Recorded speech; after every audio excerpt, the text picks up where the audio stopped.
محراب و منبر سیریز اکتساب سیرت النبی صلی اللہ علیہ وسلم دوسرا حصہ عبداللہ بن عبد المطلب 25واں باب شکست انتظار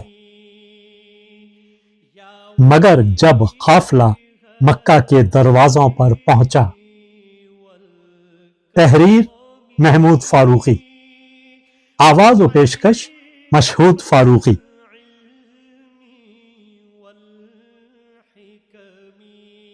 عبداللہ اور فاطمہ کا قصہ بیان کرنے والے بعض راوی اس قصے کو دوسری طرح بیان کرتے ہیں کہ یہ سارا واقعہ شام کے سفر سے پہلے پیش آیا تھا، بعد میں نہیں۔ بہرحال اس واقعے کے بعد مکہ میں فاطمہ اور وہ بوڑھی یہودن نظر نہیں آئیں۔ ان کے متعلق جو آخری اطلاع لوگوں کو ملی تھی وہ بس اتنی تھی کہ دونوں نے اپنی ساری املاک فروخت کر دی اور اپنے محافظ غلاموں کے ساتھ نقد، سونا، چاندی اور قیمتی اموال لے کر شام کی طرف چلی گئیں۔ مگر کہتے ہیں راستے میں ان غلاموں نے اس بوڑھی کو ہلاک کر دیا اور زر و مال اور فاطمہ کو لے کر کسی اور طرف نکل گئے۔ پھر ان میں سے کسی کا پتہ نہیں چلا کہ وہ کہاں گئے، کیا ہوئے۔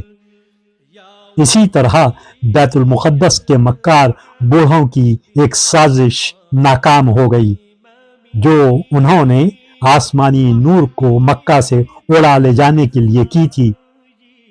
آخر کار وہ ستارہ ہدایت بیت المقدس کے بجائے مکہ کے افق ہی سے طلوع ہوا۔ جب عبداللہ سفر شام پر چلا گیا، یہ غالباً دوسرا سفر شام تھا، تو آمنہ نے جدائی کے یہ دن بڑی بے قراری سے کاٹے۔ وہ سوتی تو عبداللہ کا نام لے کر، جاگتی تو اسی کے نام سے۔ عبداللہ کے نام کے بغیر اس کے حلق سے نوالا اترتا نہ پانی کا گھونٹ۔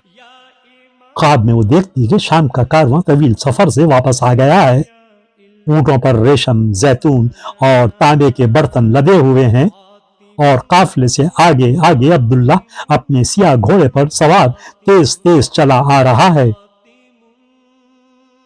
چند ہی دن بعد آمنہ نے محسوس کیا کہ وہ اپنی ذات میں تنہا نہیں، بلکہ وہ عبداللہ کی امانت کو سنبھالے ہوئے ہے۔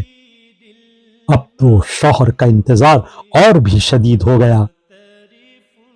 چاہتی تھی جلد وہ آ جائے اور وہ اسے اپنے ماں بننے کی خوشخبری سنائے۔ ایک رات انہی خیالوں میں وہ دیر تک جاگتی رہی۔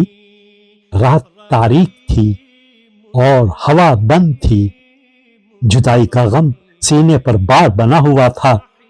کروٹیں بدلتے ہوئے کافی وقت گزر گیا اور نیند بڑی مشکل سے آئی، مگر کیسی نیند، اچاٹ اچاٹ، بس ایک ذرا سی غنودگی سی تھی۔ ایسے میں آمنہ نے ایک عجیب و غریب خواب دیکھا۔ ایک سفید رنگ بادل کا ٹکڑا اس کی طرف چلا آ رہا تھا۔ اس کو دیکھ کر آمنہ ڈر گئی، سانس تیز تیز چلنے لگا۔ بادل کا وہ ٹکڑا غیر معمولی طور پر روشن اور سفید تھا۔ اچانک اس بادل میں سے ایک آواز آئی۔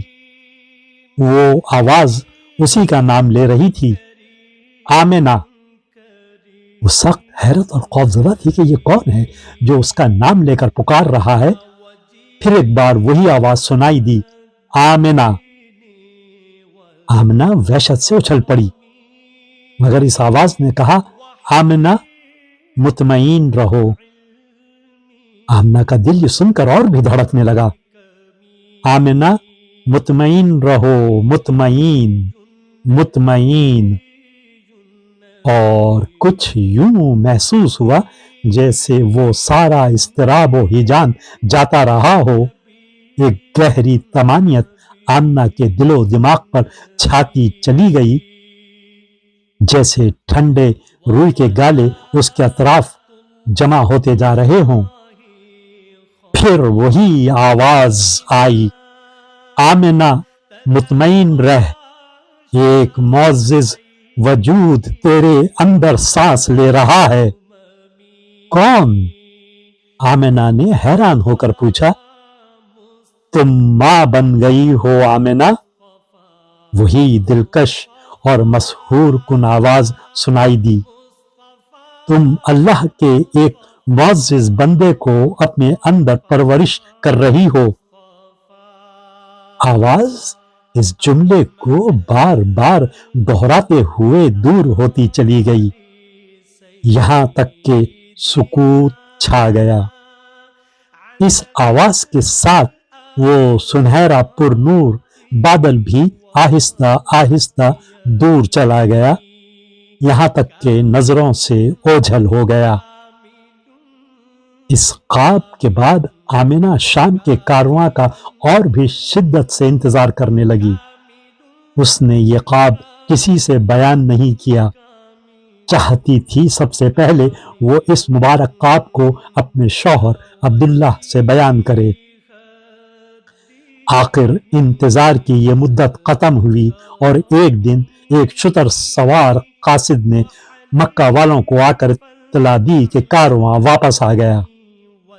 اس خبر نے شہر میں ہلچل مچا دی، لوگ گھروں سے نکل آئے اور ہمیشہ کی طرح شہر والے قافلے کے استقبال کے لیے نکل کھڑے ہوئے۔ ان کے ساتھ عبد المطلب کے خاندان بھی تھا۔ سب سے زیادہ شاداں و فرحاں آمنہ تھی، ہر طرف طبل بجائے جا رہے تھے، مسرت و خوشی کے نعروں سے مکہ کی پہاڑیاں گونج رہی تھیں، اور آمنہ اپنے گھرانے کی عورتوں کے ساتھ بلند ٹیلوں کی طرف جا رہی تھی کہ دور سے قافلے کی آمد کا منظر دیکھ سکے۔ مکہ کی گھاٹیاں پیدل آدمیوں اور سواروں سے بھری ہوئی تھیں، ہر طرف لوگ زرد سرخ پوشاکیں پہنے ٹیلوں پر جمع ہو رہے تھے۔ سب کی نظریں شام کے راستے پر دور افق تک لگی ہوئی تھیں۔ پہاڑیوں کے درمیان غبار سا اٹھا، پھر یہ غبار اور گہرا ہوتا چلا گیا اور مکہ کی طرف بڑھتا ہوا نظر آیا، پھر سیاہ نقطہ سا نظر آیا۔ یہ نقطہ حرکت کرتی ہوئی لکیروں میں بدل گیا اور کچھ ہی دیر بعد کارواں کے علم لہراتے ہوئے دکھائی دیے اور ان کے پیچھے اونٹوں اور گھوڑوں کے ہیولے بڑھنے لگے، اور پھر سارا کارواں واضح طور پر مکہ کی طرف بڑھتا ہوا نظر آ گیا۔ مکہ والوں میں ایک تلاطم سا پیدا ہو گیا، شور و ہنگامہ، آوازیں ہر طرف گونجنے لگیں، لوگ اپنی چادروں کو ہوا میں اچھالنے لگے۔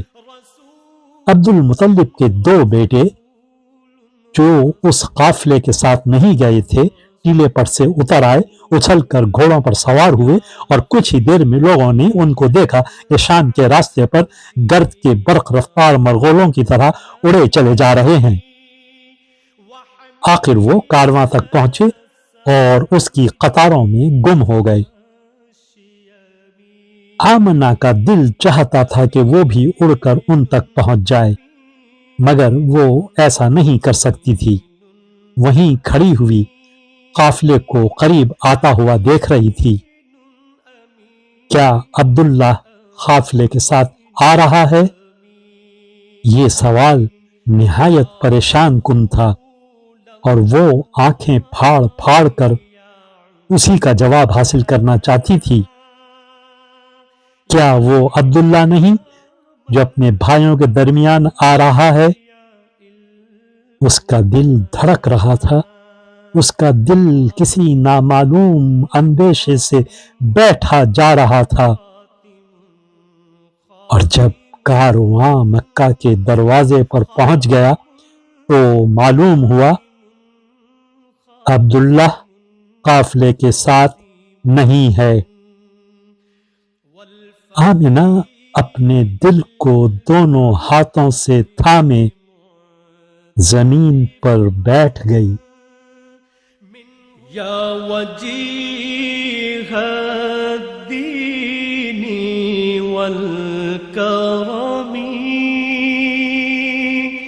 وحليف العلم والحكم.